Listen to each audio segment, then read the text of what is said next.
My name is Imam Dr. Sayyid Razawi, and I happen to be the Chief Imam and Director General of the Scottish Ahlul Bayt Society. In a report commissioned by the World Bank in 2019, it stated that at least 1 in 3 women have or will face some form of gender-based violence. In the same report, it was highlighted that for murders committed on women, at least 38% will be from an intimate partner. Another statistic closer to home states that at least 1 in 4 women in the United Kingdom will face some form of domestic abuse. Now, gender-based violence isn't just something which is physical, but it can take many forms, from physical to mental to financial to verbal. And it's important when we look at such statistics that it highlights the fact, and at least it should wake us up to the fact that gender-based violence is something very real. And it is all of our responsibilities to end gender-based violence. And this is why today I am supporting 16 Days of Activism against gender-based violence. It is not just a religious obligation, but it is a moral obligation for faith leaders, or in fact for male faith leaders, to stand up for those women who have and who potentially may be a victim of violence.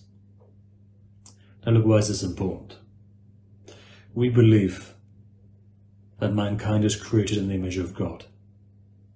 And so therefore there should never be a time when one segment, you could say, or at least half of this image of God is affected by another segment, which is the male gender. As sons,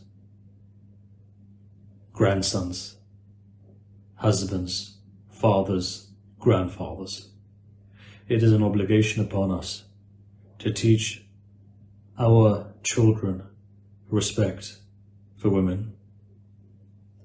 It is vitally important, and in fact, when you look at the religion of Islam, it highlights the fact that heaven lies at the feet of your mothers, that daughters are a blessing, that wives are a bounty. And for all 3 of these relations, we've been told that love, compassion, and a smile is very important. To never get angry, to never use foul language. But also in the same way, it's very important to have the highest level of morality to those women who may not be of any relation to us.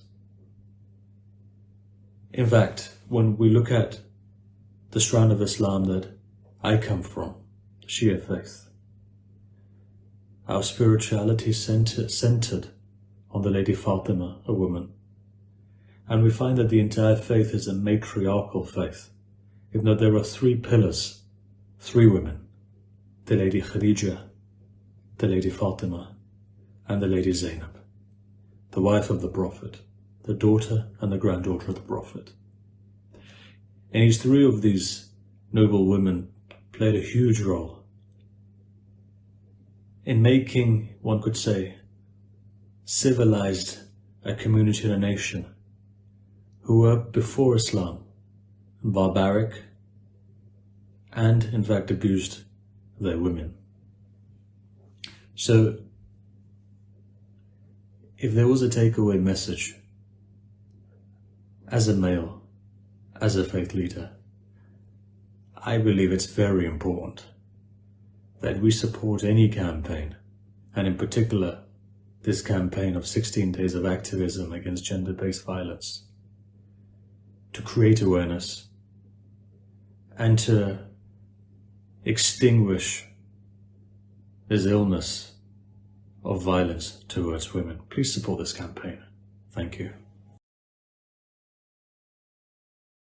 My faith, our faiths here in Batley and our country celebrate life and love. As a Christian leader, I see the life of Jesus in the Bible as a model about understanding God and how God responds to violence and abuse.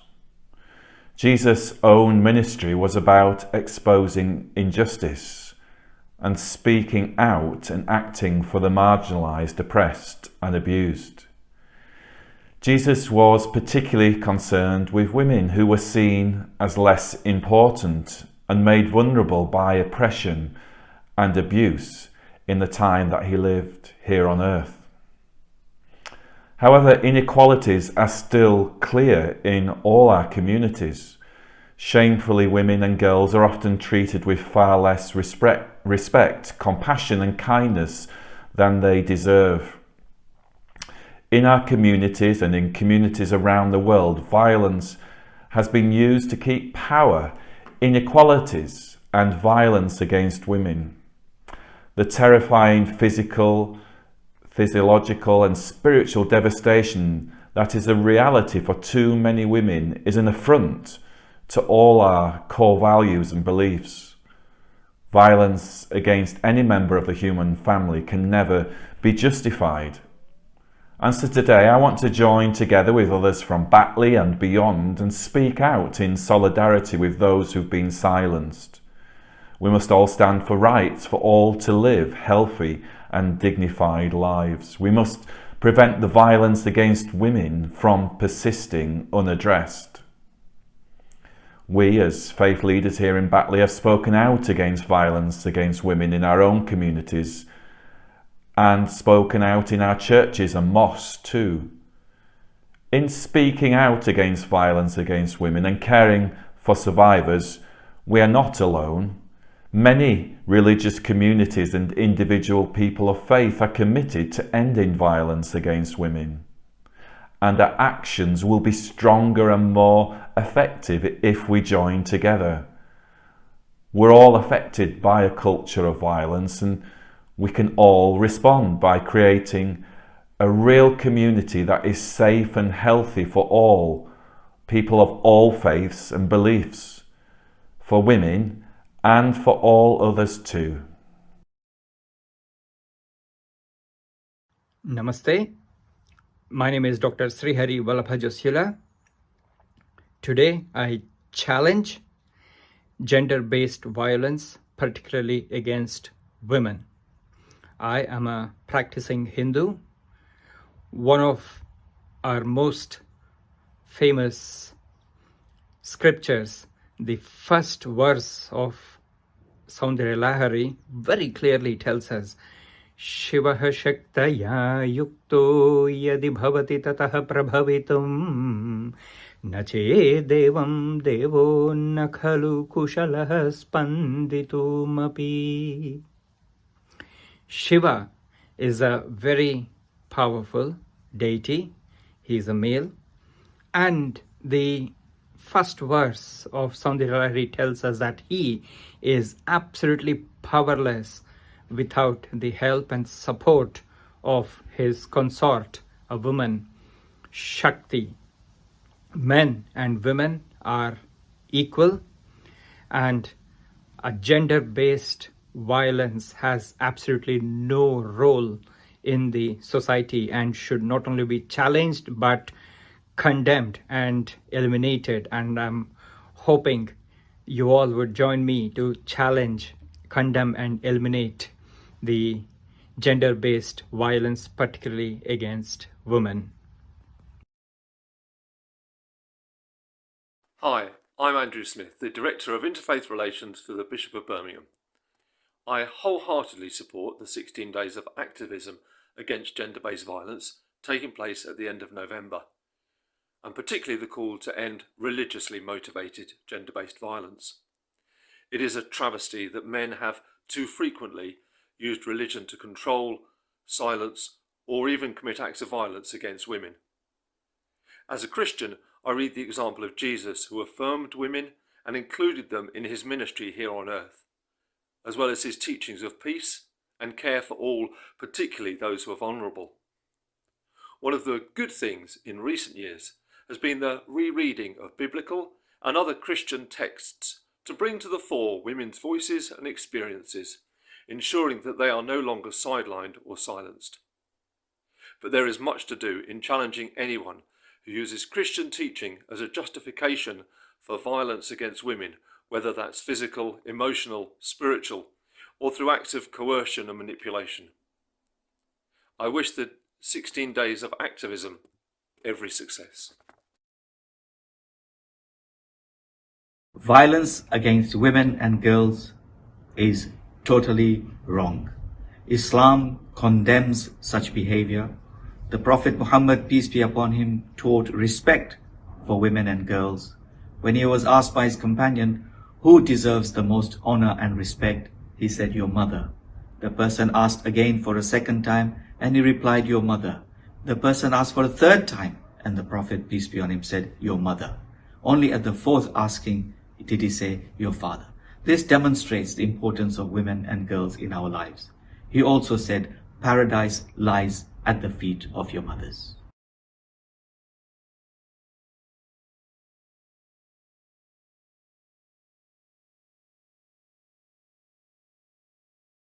Waheguru ji का खालसा वाहिगुरु जी की फतेह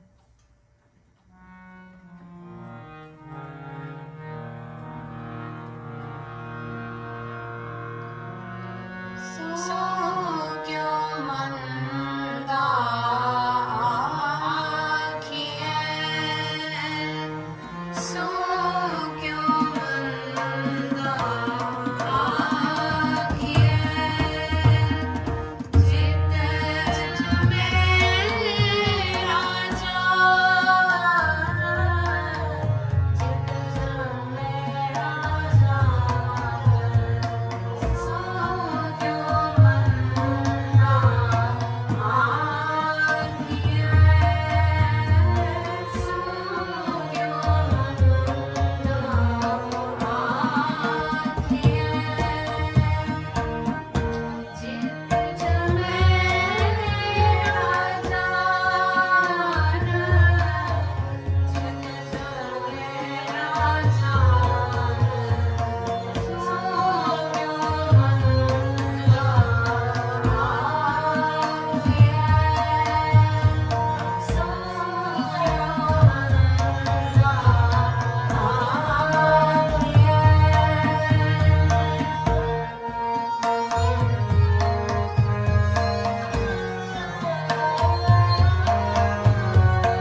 Khalsa